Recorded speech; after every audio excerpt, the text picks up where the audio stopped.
The iron-studded doors of Almaysbury closed with a finality that echoed louder than any battle cry ever heard on the fields of Camlon. Inside, the air smelled of cold stone, beeswax, and the sharp medicinal temps of dried herbs hanging from the rafters in the dim light. Guinevere, once the radiant sun of the Round Table, stood in the dim corridor, her silken robes replaced by the heavy coarse wool of a novice. Was no longer a queen of nations, but a woman of shadows. Seeking a silence deep enough to drown the ghosts of her past and her sins, every step she took on the uneven floor seemed to whisper the names of those she had left behind: Arthur, Lancelot, and the fallen knights.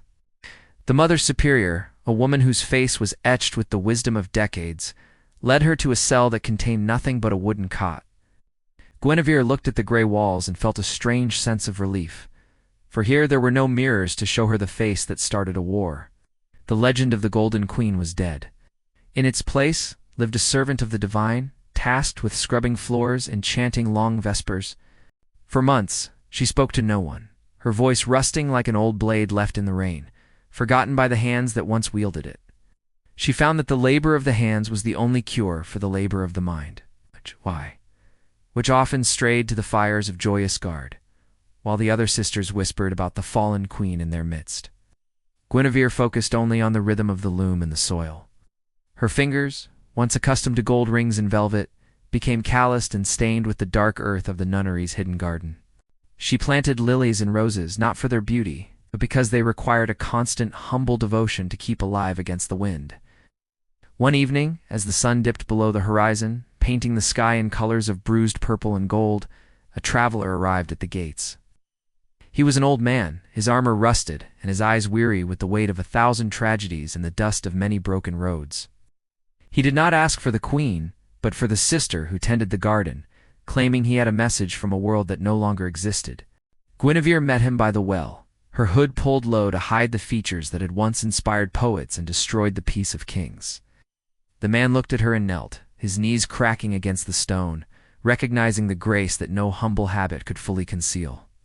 "The kingdom is a memory, my lady," he whispered, his voice trembling like a leaf in the wind of an approaching winter storm. "Arthur sleeps in Avalon, and the Round Table is but firewood for the peasants who survived the great darkness of the final battle." Guinevere felt a sharp pang in her chest, a reminder that even in a nunnery, the human heart remains a stubborn and grieving vessel. She asked him of Lancelot, the name tasting like ash and wild honey on her tongue, a name that still had the power to make her tremble. A traveler sighed, telling her that the greatest knight of the world had also taken the cowl, living out his days in a distant hermitage. "He prays for your soul every hour," the man said, "just as you pray for the peace of a realm that was too beautiful to last for long." Guinevere realized then that the tragedy of Camelot was not just a story of betrayal, but a lesson in the fragility of all human ideals. They had tried to build a heaven on earth, forgetting that the foundation was made of mortal men and women with mortal desires. When the traveler left, Guinevere returned to her cell, but the silence felt different. It felt heavy with the weight of unfinished business. She began to write, her quill scratching against parchment as she recorded the quiet truth of her life, her love, and her ultimate fall. She wrote of Arthur, not as a king, but as a man who loved justice more than he loved his own happiness, or the woman by his side. She wrote of Lancelot not as a lover, but as a soul torn between the duty of the earth and the blinding longing for the stars. Most importantly, she wrote of herself, stripping away the myths of the unfaithful wife and the doomed queen, to find the woman beneath. She explored the nature of choice, questioning if destiny was a path laid out by gods, or a trail blazed by our own trembling mistakes.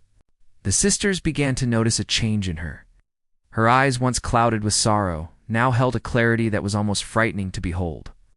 She became the one they turned to when the nights were cold, and their faith wavered like a dying candle in a drafty cathedral hall. Guinevere realized that her true crown was not made of gold, but of the compassion she could offer to those who suffered in silence. She taught the younger novices that virtue is not the absence of sin, but the courage to rise after a fall and walk again. The theme of her life shifted from the pursuit of glory to the pursuit of internal peace, a treasure more stable than any kingdom. Years passed, and the world outside Almaysbury grew darker as the Saxon tides rose and fell against the rocky shores of ancient Britain. Get inside the walls, Guinevere created a sanctuary of thought and memory that no iron sword or burning torch could ever pierce. She saw the spirits of the old gods and the patterns of the frost on the windows, realizing that all traditions lead to the same truth.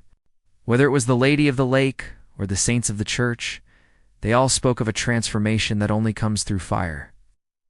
One winter, a sickness swept through the nunnery, claiming the lives of many who had sought refuge within its consecrated walls. Guinevere stayed by the bedsides of the dying, her presence a cooling balm to their fevered brows and their frightened, escaping souls.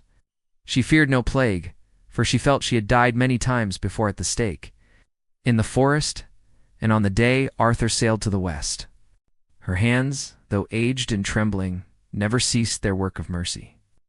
Washing wounds and holding the hands of the departing, she found that in serving others, the jagged, broken edges of her own soul were finally worn smooth by the tide of shared suffering. The ghost that had haunted the corridors of Almaysbury began to fade, replaced by a profound, ringing stillness that felt like home. One night, she dreamt of Camelot as it was in the first spring of its existence, before the first shadow of doubt had been cast. She saw the white towers gleaming in the sun, and felt the laughter of the knights as they rode out to do great and noble deeds. But in the dream, she did not run to join them. She stayed on the high hill, watching the scene with a peaceful, quiet detachment. She understood now that some things are meant to burn brightly and then vanish, leaving only the warmth of their memory in the air. The quiet truth was that beauty is not diminished by its passing, but rather consecrated by the fact that it once existed at all. When she woke, she felt a lightness in her limbs that she hadn't felt since she was a young girl in the green gardens of Cameliard. She called for the Mother Superior and handed her the heavy stack of parchment she had been writing on for many long years. "This is the story of a woman," Guinevere said softly. "Not a legend, not a queen, but a human heart that learned how to break." The Mother Superior took the pages and saw that they were filled with the wisdom of one who had seen both heaven and the abyss. "You have found what most people spend their entire lives avoiding," the Mother Superior replied, looking deeply into Guinevere's eyes. Guinevere smiled, a rare and beautiful sight that seemed to light up the gray, cold cell like a sudden burst of spring sunshine. "I have found that the greatest battle of the Round Table was the one fought inside the human chest, in the silence of the soul." That afternoon, Guinevere walked to the garden one last time, her footsteps light upon the frost-covered path she knew so well. The snow was beginning to fall again, dusting the dormant roses in a shroud of white, turning the world into a canvas of purity. She sat on the stone bench and closed her eyes, listening to the distant, rhythmic sound of the sea beating against the cliffs. She thought of the deities and heroes who had shaped the world and realized they were all just mirrors of this very human struggle. Every trickster was a lesson in humility. Every spirit was a reminder of the unseen forces that guide our steps through the fog. Her focus shifted to the very essence of existence, the simple, miraculous act of breathing in the cold, crisp winter air. She felt the presence of Arthur nearby, not as a king demanding duty, but as a friend waiting at the end of a very long journey. She felt Lancelot's spirit, no longer burdened by the guilt of his love, but liberated by the truth of his long, lonely devotion. The nunnery was no longer a prison or a hiding place. It was the final gateway to an understanding that surpassed all words. Guinevere realized that her life had been a series of expanding circles, winding closer and closer to a singular, glowing center. The center was not power, nor was it even love in the way the world understands it through the lens of possession and desire. The center was the realization that she was a small but necessary part of a vast, eternal tapestry being woven by the divine. Her mistakes were the deep shadows that gave the golden threads of the light their brilliance and their true meaning. Her sorrows were the depths that allowed the heights of her past joy to exist, for one cannot know the mountain without the valley. She leaned her head back against the cold stone of the wall, a sense of profound and total completion washing over her spirit. The quiet truth was finally loud enough to fill the entire world, echoing through the stones and the trees and the falling snow. In her mind, she saw the sword Excalibur being returned to the dark water, and she realized she was doing the same with her soul. She was returning herself to the source from which all legends spring. Letting go of the name Guinevere and the title of queen. The snow continued to fall, covering her habit and the sleeping garden in a pristine, silent blanket of white peace. The bell for vespers began to ring, its iron tongue calling the sisters to prayer, a sound that had marked her days for decades. But Guinevere did not move. She had already reached the place where prayer is no longer necessary because the silence is the prayer. When the novices came to find her, they found a woman who looked as though she were merely resting after a long day of labor. There was no fear or pain on her face, only a look of immense settled clarity that made the young women fall to their knees. They carried her body into the chapel, and for 3 days it was said that the air smelled of fresh lilies and summer rain. The Mother Superior kept the parchment, reading it to the sisters every year on the anniversary of the Queen's final transformation. The story of Guinevere changed from a scandalous tale of ruin to a sacred narrative of how a soul finds its way back home. It became the most whispered secret of Almaysbury, a guide for any soul lost in the darkness of their own tragic making. The legend of Camelot lived on in the songs of minstrelsy, but the quiet truth lived on in the hearts of the seekers. People from distant lands began to hear of the wise woman, and they traveled far to stand in the garden she had once tended. They found that even without her presence, the garden felt like a place where the world's frantic noise could finally be silenced.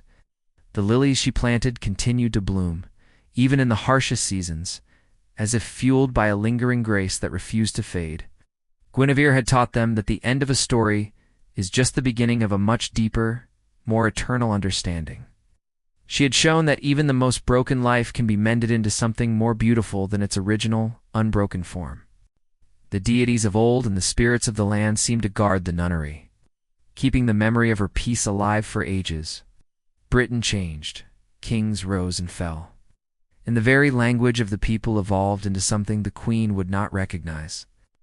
But the truth that Guinevere discovered in the silence remained as constant as the stars and the turning of the tides. Her life was the bridge between the age of clashing swords and the age of the inner spirit, where the real battles are won. And so, the Queen who lost an earthly kingdom found the one kingdom that can never be taken away, the kingdom of the soul. The echoes of Almaysbury remind us that the greatest legends are not written in blood, but in the quiet moments of a life reborn. Thank you for listening to this legend. Please comment, like, share, and subscribe to Storycraft Studio for more stories from the heart of history.